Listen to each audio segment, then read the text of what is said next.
చెనకాల నుంచి ఒక కుటుంబం మన మందిరానికి వచ్చేది. ఆ రోజుల్లో ఆ చెల్లి అన్ని కుటుంబంలో నుంచి కొత్తగా ప్రభు దగ్గరికి వస్తుంది.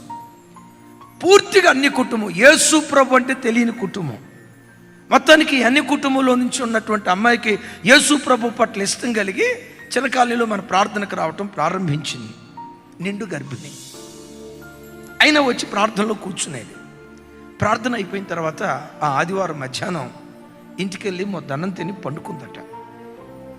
సడన్గా సాయంకాలం 4 ప్రాంతంలో ఏదో ప్రభు వచ్చి తడుతున్నట్లుగా తనకి ఒక హృదయ ప్రేరేపణ కలిగింది. సడన్గా కళ్ళు తెరిచింది. ప్రభు మనసు మీద నుంచి మోకరించి ప్రార్థించి, ప్రభా నిండు గర్భిణీనయ్యా, ఇప్పుడు నేను మంచంలో నుంచి లేవలేనయ్యా, నువ్వు లే మంచం మీద నుంచి లే, ఒకరికి వెళ్ళి ప్రార్థన చేసుకో. మోకరించకపోయినా కనీసం కుర్చీ మీద కూర్చొనన్నా నువ్వు ప్రార్థన చేసుకొని దేవుడు ప్రేరేపిస్తున్నాడట. ప్రెగ్నెంట్, ఆల్రెడీ ఆదివారపు ఆరాధనకు వచ్చింది, ఎండలో కూర్చుంది, అలసిపోయింది, లేవలేని పరిస్థితుల్లో ఎందుకో దేవుడు బలవంతం చేస్తున్నాడని ఆ పండుకున్న మంచం మీద నుంచి లేచి ఆ కుర్చీ మీద కూర్చొని స్తోత్రం స్తోత్రం అని అంటుందట.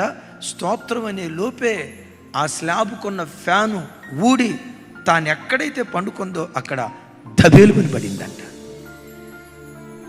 దేవుని ప్రేరేపణకు నేను లోబడితే మరణాన్ని జీవంగా దేవుడు మార్చాడు. దేవుని ప్రేరేపణకు లోబడితే మరణాన్ని జీవంగా మార్చాడు.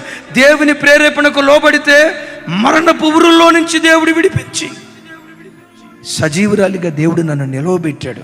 ఆ చెల్లి చెప్తూ ఒకవేళ ఆ ప్రేరేపణకే గనక నేను లోబడకపోయి ఉంటే ఆ ఫ్యాన్ పడటం సరిగ్గా కాళ్ళ మీద పడేది కాదన్నా, తల మీద పడేది కాదన్నా, సరిగ్గా నా పొట్ట మీద పడేదన్నా. బిడ్డ నేను ఇద్దరు చచ్చిపోయేవాళ్ళు. దైవజనమ, నీ దేవుడు పరలోకంలోనే ఉండొచ్చు, నీ హృదయంలో కూడా ఉంటాడు. ప్రతిరోజు నీ హృదయాన్ని రేపుతాడు. లే, బైబిల్ చదువుకో, లే, మోకరించు, లే, ప్రార్థన చేయి. త్రోవను వెళ్ళేటప్పుడు వద్దో, అలా చూడొద్దు, వద్దు, ఇది నీకు తగింది కాదు.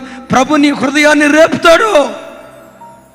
క్రైస్తవ జనమా, నీ హృదయాన్ని ప్రభు రేపేటప్పుడు ఆయన ప్రేరేపణకు లోబడు. ఏ మార్గం గుండా నువ్వు ప్రయాణమై వెళ్తున్నావు, నువ్వు వెళ్తున్న ప్రతి మార్గాన్ని నీ దేవుడు సరళం చేయటం ప్రారంభిస్తాడు.